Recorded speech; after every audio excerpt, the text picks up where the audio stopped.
YouTubers, this is Chris Petracchi from Visual Art, and today we're going to talk about drawing the head in profile. So let's get started. The first thing we're going to talk about is proportion and how to get the head pretty quickly onto the page.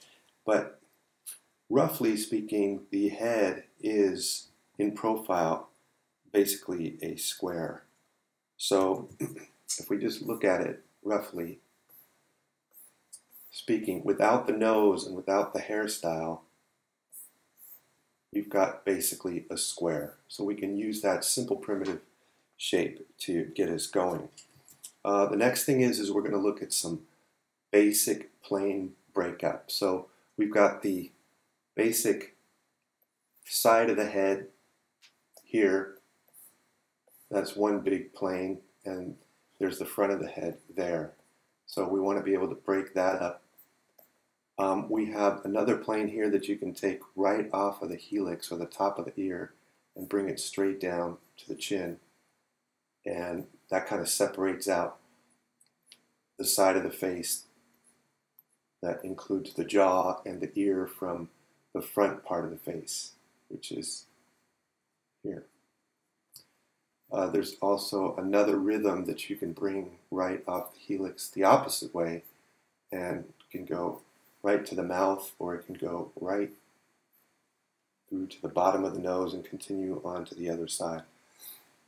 So we might be able to use another color there just to show that's that second rhythm. And this is the front of the face here.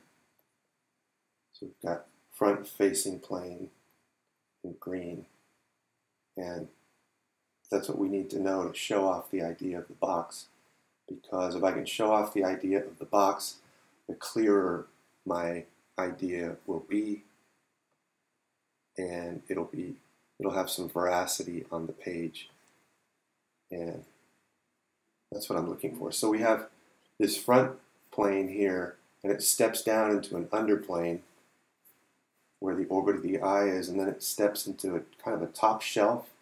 We call them planes or shelves, and then a front facing plane.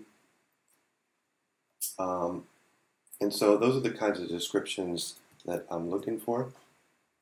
I'm also looking to place the ear. So the ear is somewhere in the center of the head, but definitely it'll be at an angle, maybe about 10% off the jawline. Okay, and then you can go around to the other side. So there's that ear there. And so there's roughly one ear until you get to the back of the head. So that's good to know for placement of the ear and how to get find out just where the back of the head ends, because that can be tricky. So if we don't take care of that, we can get our head kind of looking a little too narrow, and that's not good, right? So there's no cranium back here. Okay, and we end up with a head that's just looks a little too narrow in the horizontal aspect.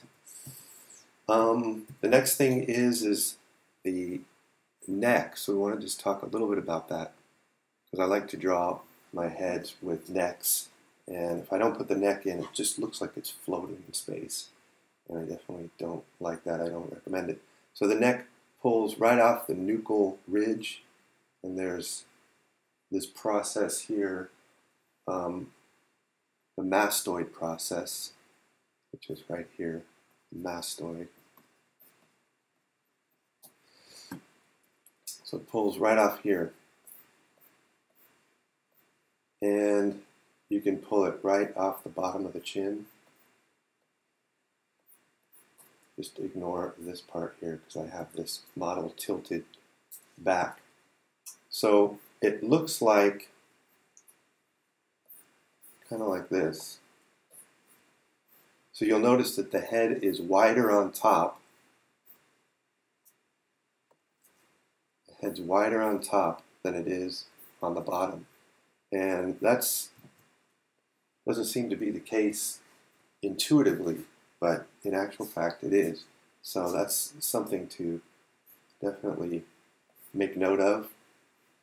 And that's basically all we're going to say about that, except for that mastoid process. We have the sternocleidomastoid muscle pulling off that into the sternal notch and attaching to the clavicle.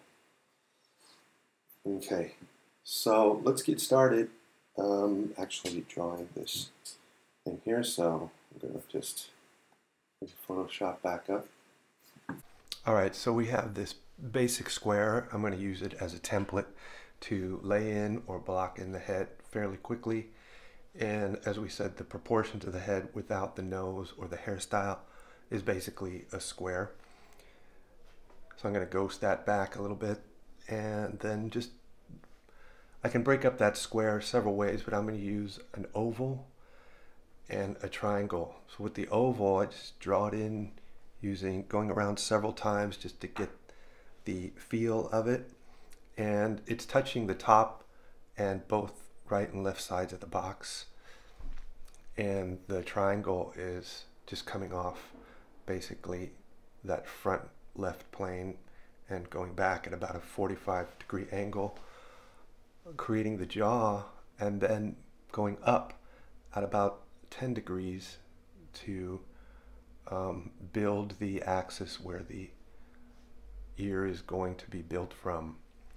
The ear is going to hang out in about the middle third, from the top of the cranium to the bottom of the jaw. If I break that into thirds, that middle third is going to be right around where the ear is. The forehead is a little bit farther back than the tip of the chin, and the back part of the cranium is a little bit higher than the front part of the forehead. So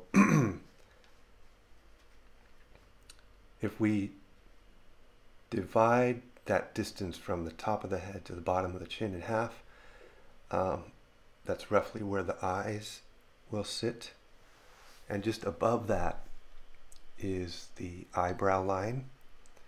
And there's no real measurement for that, you just have to kind of feel it, and it's a case-by-case basis. But we want to make sure we can then use that measurement from the top of the brow to the bottom of the chin. Dividing that in half, we get the bottom of the nose, and then we can divide from bottom of the nose to the bottom of the chin into thirds, that first third being the split of the lips, and that second third being the top of the chin, that space between the bottom lip and top of chin. And as I said, there's a kind of a sloping angle just to the right, and the chin juts out a little bit further than the forehead on average. And the back of the cranial mass on the right there is a little bit higher than the forehead on the left. Let's take that out, those lines.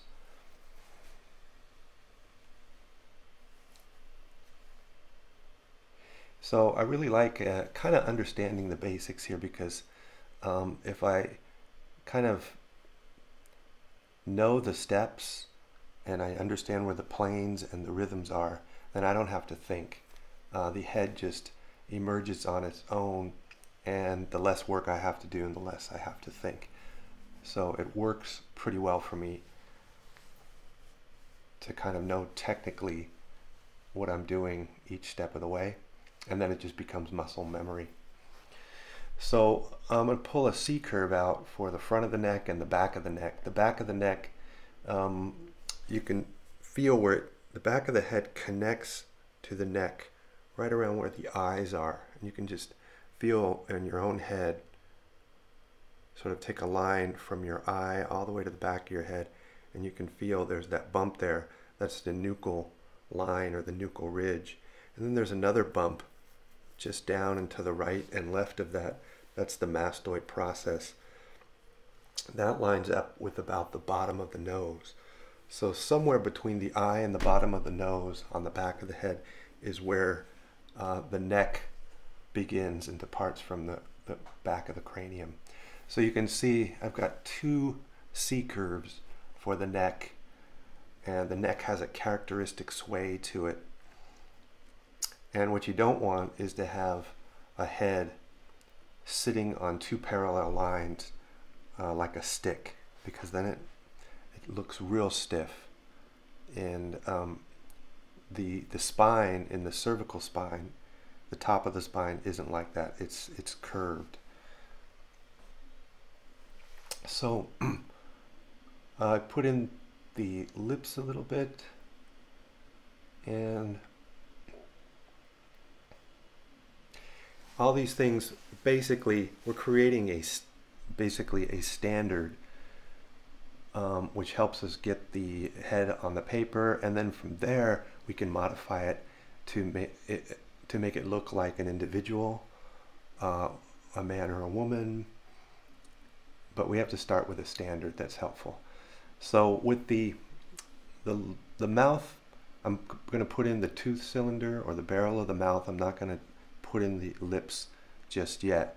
I'm building the architecture that the lips will be sculpted into. So I've got the barrel of the mouth, then into the chin, and I've got kind of a boxy chin because this is a guy.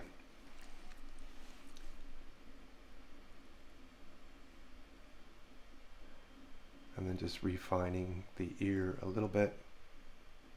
I think ultimately it's just a little too high. But I'm going to pull a rhythm right off the top of the ear. That top of the ear is called the helix. And I'm going to pull a rhythm, just a C curve, right down to the chin. And that's going to give me part of the major plane breakup of the head, dividing the front half, the front of the face from the side of the face. And if I want my drawing to look like a sculpted drawing, I want to show off the box, I want to show off the planes. And so my first thing to do after I kind of get it down is to do those major plane breakups. So now I just went ahead and put an arc in that is the side plane of the head, and as I draw that arc all the way through, out through the jawline, there's some very important key kind of bony landmarks that land along that arc, and I can use that to place those. So from the back of the ear, roughly between the back of the ear and the back of the head, I just swing an arc all the way through to the front of the head and then out towards the neck, or in towards the neck. And I'm going to get basically the front plane and the corner of the eye socket. So the corner of the eye socket is going to land along that arc, and I'm going to do it again because I didn't bring it out far enough. So the corner of the eye socket or the eyebrow is going to land. I'm going to find that along that line, and then as I carry it through, the cheekbone, it's going to be the top of the cheekbone is going to land right there, so I can find that. And then as it carries through, it's going to help me divide the front part of the jaw from the back part of the jaw. Really good rhythm. And then I can pull another rhythm off the helix that can, it's kind of going in the other direction than the first rhythm I pulled off the helix. And that can go right under the nose, or you can take it right to the corner of the mouth. And that's going to be the underside of the zygomatic arch. So the first rhythm is the top part of the zygomatic arch. That second rhythm that opposes it is the bottom part of the zygomatic arch or cheekbone. So one of the biggest mistakes students make is placing the eye too close to the nose, as if it's stuck right on to the contour of the face, and they don't give it enough space back into the eye socket. So we don't want to do that. We need space for that eyeball to sit inside the housing of the eye socket. So we need to find that corner of the eyebrow along that arc, and then we can make our descent for that side wall of the eye socket, and then go forward for the top of the cheek, and then pull down for the front of the cheek itself. So far, so good. And then putting the eyeball that sits in the housing that we just built for it. So there's the eyeball, the upper lip that, or the upper lid that wraps around, and I'm going to show the upper lid. Sometimes you can't see the upper lid. People's eyelids open right to that bone, the top part of the orbit of the eye socket, so you might not see it, but on this person you do. And then you have the lower lip, the lower lid that wraps around to the other side of the eyeball. So I'm trying to get that description in. And then we have the brow itself, that's like a visor protecting the eye from damage, potentially. So that fits into the forehead.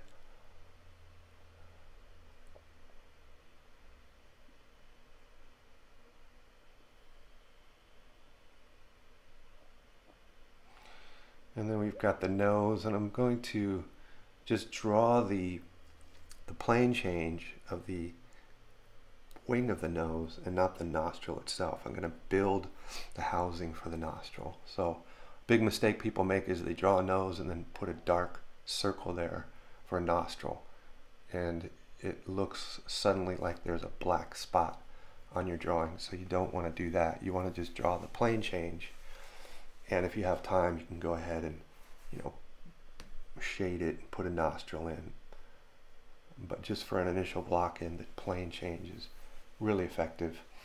So now I'm going to draw the top of the wing of the nose, and then it meets the ball of the nose, and drawing a little bit more of the opening of the nostril of the nose, and then the bone right there next to the eye, where the bridge of the nose is, that's bone. Where the ball of the nose is, that's cartilage. So by the bridge of the nose, you'll often get that shadow right there, where it's the plane change between the front plane of the nose and the side plane of the nose is more obvious.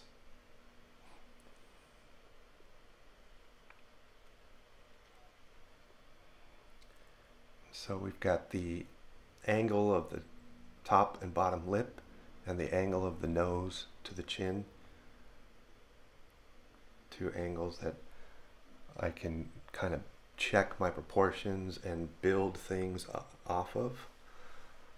I'm always trying to find lines or curves that I can build my forms or my features from. So the top of the lip, that top lip curves down, and then I've got the mascular node, or that bit of fleshy part at the terminus of the lips there. And at the terminus of the lips, at the split of the lips, that comes out and just overlaps. The side plane of the upper lip overlaps the tubercle, which is that Cupid's bow triangular shape on the front plane of the upper lip. So the side plane overlaps that front plane of the lip. So I'm giving that description and then knocking it back with the tone, because usually it's a plane facing away from the light, so we customarily see it in shadow. And then the bottom lip emerges out from the top lip. And so it comes down from at an angle, then it turns abruptly into a front plane, and then curves abruptly again back in to form the top of the chin. Usually at the terminus of the lips, it's very tight and dark. The shadow gets really dark in there, but in the line between the split of the lips.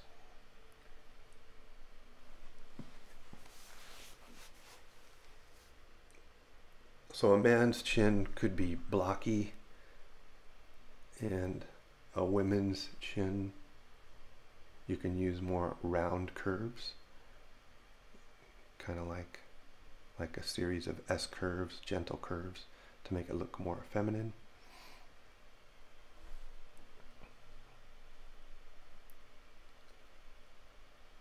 So I'm kind of working the whole thing over at once and not getting stuck on one thing and detailing it out.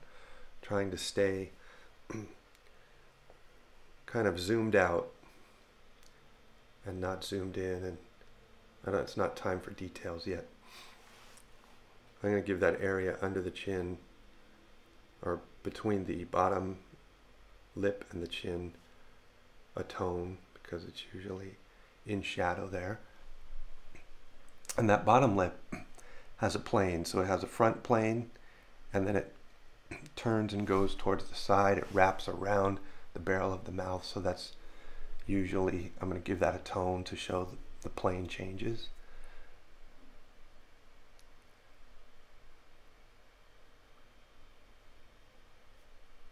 When you give something a different value, it has the illusion of giving it a different plane in space, or the illusion of depth into the page. So right there on the side of the nose, I'm giving that a tone so it looks different, like a different plane from the front plane of the bridge of the nose. So the idea there is different value, different plane, or a value change equals a form change to the eye. That's how we see depth.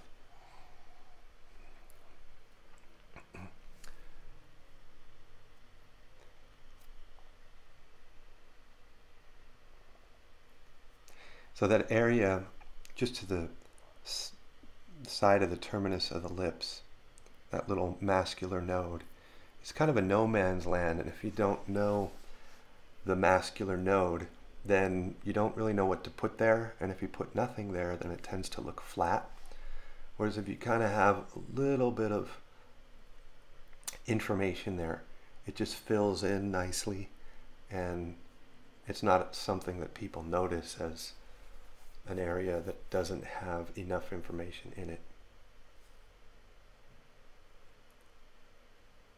So if you know where the mascular node is and how to shade it, it's great. If you don't know, then it's kind of a big deal,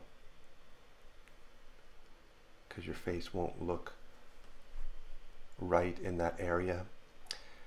And so the neck was connected right into the bottom of the jaw, and basically if I want my drawing to look convincing, I need my connections to look valid. I need my architecture to look valid. And if my connections are valid and they look good, that makes my drawing it sells it even more. So that area under the chin where the neck comes out, needs that area, which is often a no man's land. It needs some information, and it's the area that's kind of formed by the digastric plane. So it's the bottom of the chin and the top of the neck area, and it looks like a trapezoid shape, kind of an upside down trapezoid. So I'll give that a tone. It's usually in shadow and it's hard to see, so we've got to get in there and do these studies so we know what's there, and then you can do it by memory or clarify something in a live model situation that may not be clear, but you can give it some clarity and structure.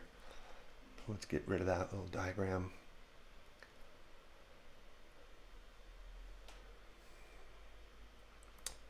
I've always loved drawing faces. When I was a kid, I had these Academy of Art sketch pads, and I would do athletes and actors and just draw them and seem to be able to get a likeness.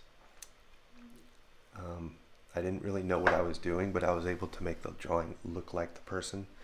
I remember I did a portrait of Barbara Streisand and one of the Charlie's Angels and Kate Jackson, I think it was, and it looked like them. So it was rewarding to me to do that. It was fun. So I'm just kind of sculpting out the masseter muscle on the back half of the jaw, which is the chewing muscle. If you just chew, clench down on your teeth, you can feel that muscle kind of bulge out. So that's the masseter.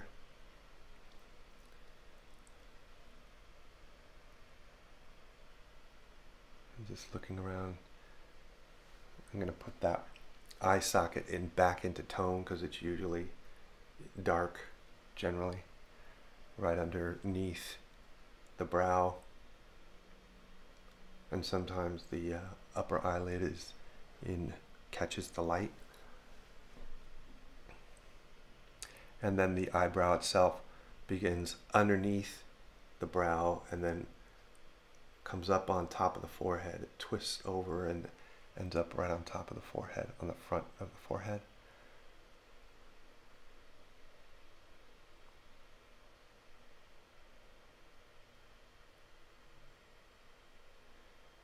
Just clarifying the glabella, the eyebrow, and then the housing of the brow itself that the eyeball fits into.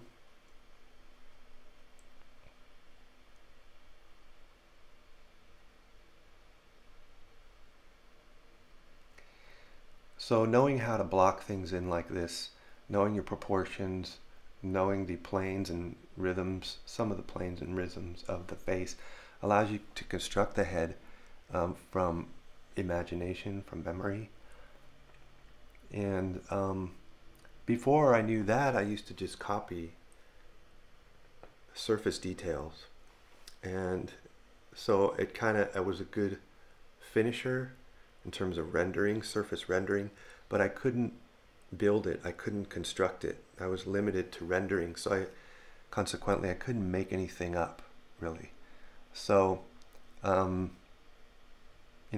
I studied art seriously and had some good teachers, I learned basic things that you're supposed to learn, the foundational things as an artist. And it's like, any endeavor, any occupation, you've got to learn the basics. You have to know the basics in order to use them to make things worthwhile, or use them to break the rules once you know the rules. So it's just trying to clarify the cheekbone there with the couple of rhythms there that we put in initially. But I'm going to go ahead and clarify this now with a tone. Imagine the light scenarios that is coming straight opposite the head. So the side planes will go into shadow there. So I'm going to put a shadow so we can see the design and see the planes a little bit better. We've got just a bunch of lines and it look like a tangled mess of lines in like a schematic drawing, but I like to introduce some tone in there so we can see it. Right in there is a hollow there behind the eyebrow and just behind the zygomatic arch, and that's the occipital area of the skull. And then the cheekbones are the widest part of the front plane of the head. And it kind of comes around and up behind the eyebrow on the side of the head and connects into that sort of temporal bone or the side plane of the head. So I'm just making things connected. If I can make things connected and solid, they look more solid if I've got good connections. So kind of a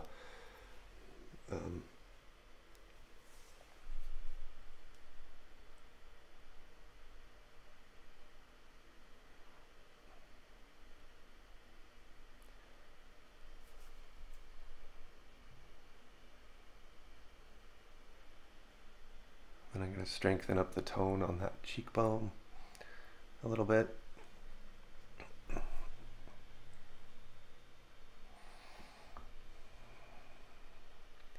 So I'm just using in Photoshop a blocky brush. The flow is pretty low, about 37%, so I can kind of lay the tones down and build up the values. The opacity is maybe around 60%. I was trying to get Photoshop pencil tools to work, so it looked more like Conte or charcoal on newsprint, and it works pretty good, but then when you need to get a really crisp detailed line, it doesn't work so good. So I just abandoned that and just went for a digital, blocky digital brush. And so when it's really small, it works like a pencil line, and when I make it really big, it kind of works like a nice big piece of charcoal to block in kind of wide swaths of value quickly. And so now with the ear, I had to memorize the ear. When I was working in Shanghai as a concept artist, I had to fix a lot of anatomy. The biggest things I had to fix were anatomy and perspective. And so we're working on a particular comic book, like a graphic novel, and a lot of these ears were just terrible, so I had to fix a lot of ears, and I was struggling with it. So I just decided to that memorizing the ear was the easiest way. So I kind of memorized the parts of the ear and how it looked, and then now it's really not a struggle. So the ear can be divided into thirds, and in the top half of the ear you get the helix and the antihelix, and it's kind of like the middle part of the ear is the concha, or the bowl of the ear, and then that final third of the ear is the cartilage. So I just used the initial block in of the ear is just a letter C with a letter Y inside, and that's how I usually start. And you can use that as a cartoon just as it is, or you can build it up into a realistic ear as well. So right behind the ear is the mastoid process, and that's going to be the starting point or the origin of the sternocleidomastoid muscle of the neck. So it comes from the mastoid process to the clavicle, or sternocleidomastoid process. So it goes from the mastoid and it angles down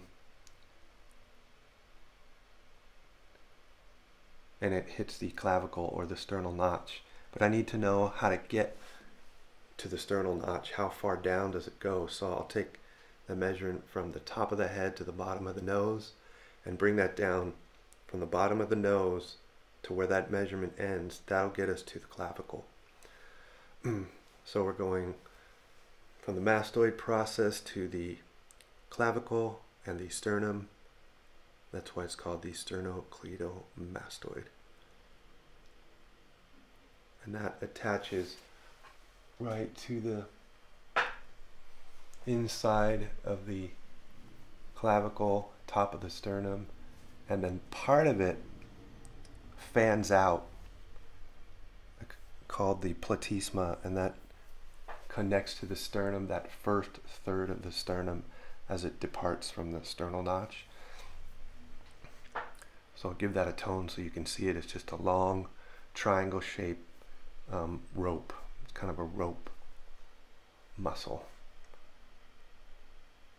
So there's that platysma. That's a flat muscle that comes off of the sternocleidomastoid and connects to the clavicle, the first third of the clavicle. So I'm putting that in. This is good stuff. When I learned this stuff, my necks looked way better.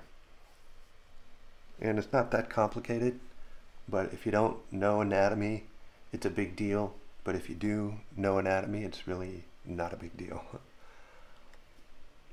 And the trapezius muscle coming from the back of the neck, from the nuchal line, and comes down and then moves over and connects to the outer third of the clavicle and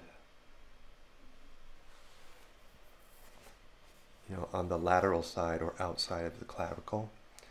So that clavicle or shoulder blade is like a handlebar kind of muscle or kind of bone. Looks like handlebars to an old bike.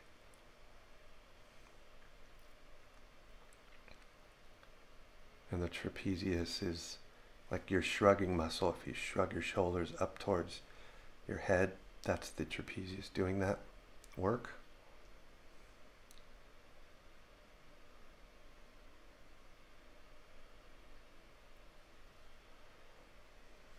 There's a bit of a hollow between the platysma and the trapezius, and between the sternocleidomastoid and the platysma. There's also a bit of a triangular shaped hollow, or you can use an oval shape to put these hollows in there, but it's good to take care of the negative space and the positive space. So those hollows are like negative space, they're placeholders. So we've got the top of the arm really on a line with the clavicle and the scapula, which is the back, upper back bone. And so we'll put that in a little bit. So it's the spine of the scapula that's sitting right under the end of the clavicle. And the scapula is a triangular shaped bone on the back. So what's of note here is the bony landmark on the back of the neck called C7, or the cervical, 7th cervical vertebra. So I'm going to color code that in there, that there's that triangular shape you can look for, because it gets a little complicated there to find the C7, where that kind of pops out and you can feel it on your own neck. And then it goes the opposite way as it continues down to form the upper part of the back. So it goes from the cervical vertebrae to the thoracic vertebra.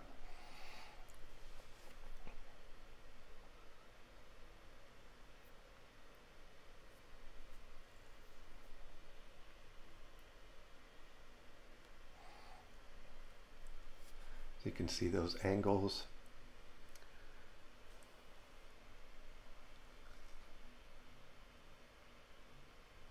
And I'm going to put a tone here into the trapezius so you can see that as well.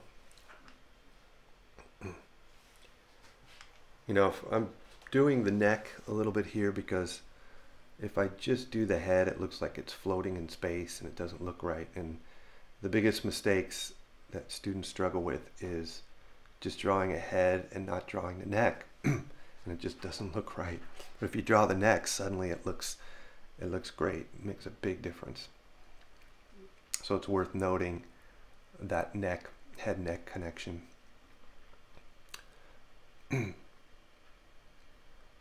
Little tone, shadow behind the ear, working on the masseter muscle again.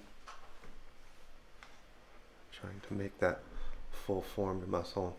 And it's like a little egg as a placeholder there. Find simple shapes: ovals, eggs, balls, boxes, tubes, squares, triangles.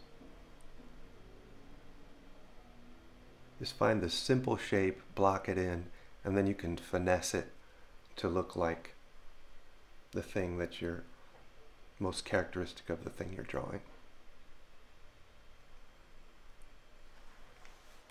Now it's starting to come together even more. Like I said, this isn't a pretty picture, it's just more of an analysis, a schematic with some tone put into it, because I just can't resist. But the neck is a tube, a cylinder, so I'm drawing cross contour lines around that, even though we're looking from the side. Kind of nice to sculpt a little bit of dimension into it.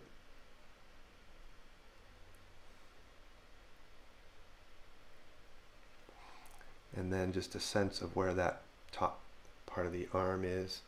We've got the humor head there, the humerus. We've got the deltoid. We've got the pectoralis, all kind of weaving in there. I'm not going to go into that, so just indicating briefly the top of the arm. And then we're going to put a hairline in. So the mask of the face, you can have a simple line from the forehead to the ear, and then the jaw down, and then to the tip of the chin. That is the mask of the face, and that contains all the features on the front of the face. And there's one feature on the side of the head, the ear. So we've got the mask of the face, and you can use a simple diagonal, or you can make it a little more characteristic using the hairline, basically the mask of the face. That diagonal is the hairline. So I'm going to go ahead and use a little more characteristic set of lines to put the hairline into this guy, and then put a little hairstyle there. He's got the hair kind of swooped up in the front, but it could be anything. Okay, just modifying that.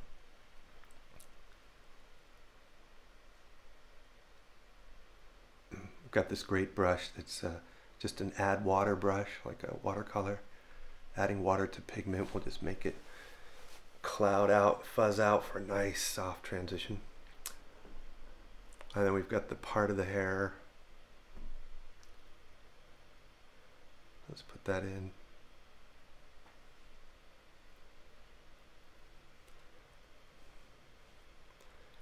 And just flipping it so that I can see the mistakes. I was feeling something with that neck.